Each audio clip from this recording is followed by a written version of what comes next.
মৃত্যু এমন এক বাস্তবতা যা একদিন আপনার সামনে এসে বলবে, you time is over, let's go. চলো, এবার চলে যেতে হবে, তোমার সময় শেষ। অনেক দিন তো হলো, আর কতদিন? সবাইকে টাটা করে দাও। ঠিক তখনই আমাদের চলে যেতে হবে সেই না ফেরার দেশে। খুব কষ্ট হবে, অনেক না বলা কথা বাকি থেকে যাবে, অনেক কাছে আসার মুহূর্তগুলো হারিয়ে যাবে। কিন্তু কি করার, তখন নো ইগো, নো কমপ্লেক্স, মান অভিমান, ঝগড়া রাগ, ভালোবাসা কোন কিছুই থাকবে না, কিচ্ছু না।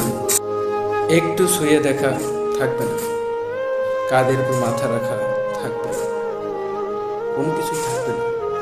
চলে যেতে হবে 3.5 হাত মাটির ঘরে। সবাই আমাকে কাঁধে করে রেখে আসবে, কেউ ফিরে তাকাবে না। সো যতদিন আছি